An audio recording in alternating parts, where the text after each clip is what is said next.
professor Leandro Algardi e hoje eu estou aqui com a presença da Esther novamente e nós mudamos o cenário, como vocês podem perceber, saímos da sala de musculação e viemos para a sala de avaliação.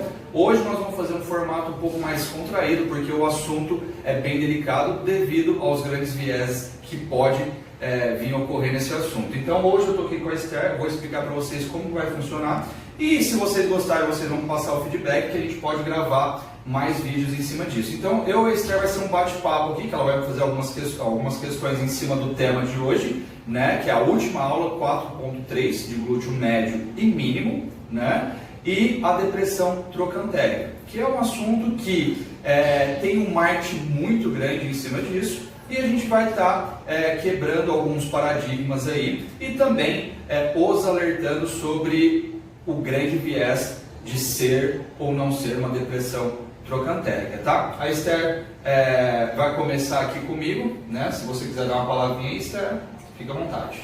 Isso. Então, hoje a gente vai tentar esclarecer o máximo de dúvidas, né? Que foram em cima das perguntas que o Leandro recebeu. E alguns pontos que a gente vai citar aqui também que a gente acha importante ser observado durante a avaliação também, tá? Então, o primeiro ponto, o que seria, então, Leandro, a depressão trocantérica? Como que a gente pode definir? Lembrando que eu esqueci de apresentar o Frederico, você consegue pegar ele inteiro aí, bonito? Tá inteiro. O Frederico, nosso amigo, e eu vou estar demonstrando algumas coisas aqui nele. Se você conseguir dar um zoom aí, na hora que eu estiver mostrando, né? Então, respondendo a primeira pergunta da Esther, o que é a depressão trocantérica? Geralmente, eu vou começar falando aqui de uma maneira funcional. É aquele buraquinho na parte póstero-lateral do quadril, né? Então, se eu virar aqui, ó, né? Então, o certo é a musculatura preencher toda a região do quadril e fazer aquela forma arredondada, principalmente o glúteo feminino. Quando nós temos uma hipotrofia do glúteo médio e do glúteo mínimo, o que acontece? O glúteo máximo não consegue preencher todo esse espaço e acaba aprofundando aqui nessa região. Por isso o nome de depressão trocantérica, porque é perto do trocânter, né? Então é nessa parte póstero-lateral. E, na maioria dos casos, é por uma hipotrofia. Então você não tem aquela hipertrofia do glúteo mínimo e o glúteo médio, e aí o glúteo máximo acaba sofrendo esse achatamento e até um abaulamento nessa região póstero-lateral, tá? Tá dando para enxergar aqui? Ok? Respondido? Isso. Então, dentro dos pontos que você citou, a gente entrou mais na parte do glúteo médio e do glúteo mínimo, né? Quais seriam as outras principais causas também dessa depressão trocantérica?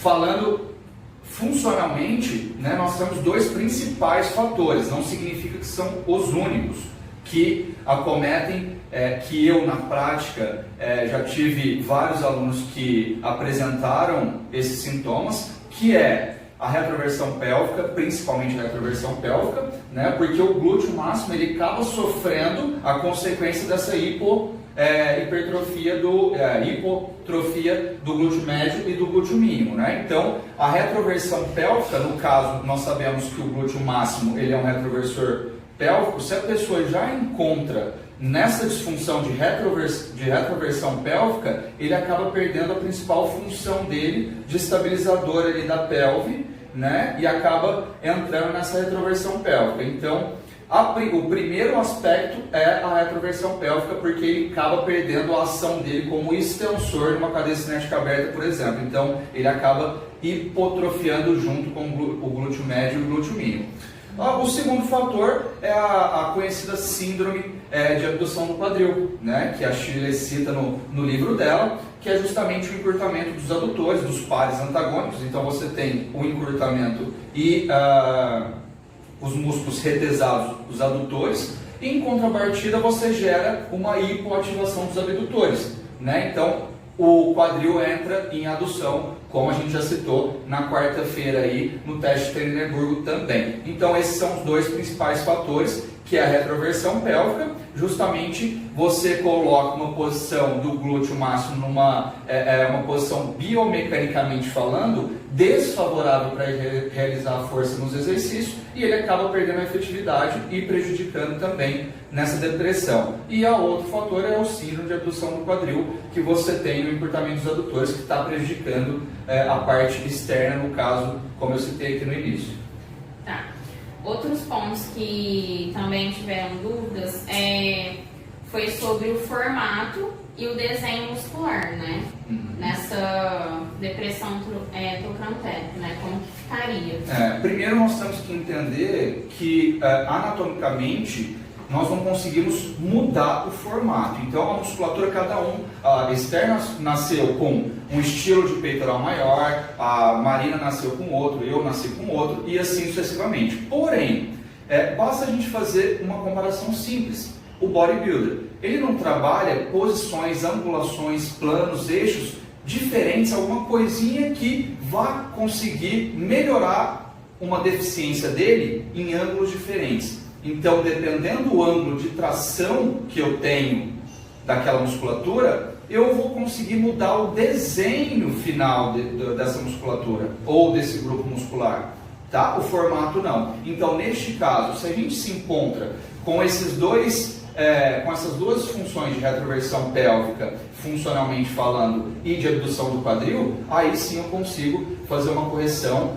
e fazer com que aquele formato de glúteo arredondado seja recuperado. Tá? Mais pra frente nós vamos falar um outro ponto que dificilmente a gente consegue recuperar. Tá.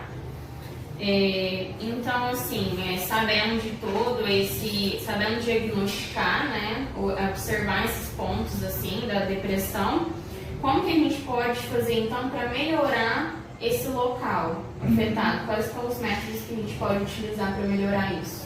Então, falando, eu sempre gosto de citar primeiro funcionalmente, porque eu falo que um músculo funcional ele tem mais capacidade de produzir força e, consequentemente, de gerar mais hipertrofia. Então, falando funcionalmente, cabe muito bem a gente fortalecer aquelas musculaturas que a gente citou essa semana inteira, né, Esther? Do glúteo médio, os feixes posteriores do glúteo médio, principalmente, que é responsável pelo equilíbrio contralateral. E aí nós vamos ver, se não me engano, no próximo tópico, alguns exercícios que já foi falado aqui também, né? Não sei se foi uma das perguntas também, são né? São os próximos. Então, vou deixar a Esther. Então, no caso aqui, como a gente pode corrigir funcionalmente falando, é fortalecer essa musculatura do glúteo médio, os feixes posteriores e superiores do glúteo médio. Tá.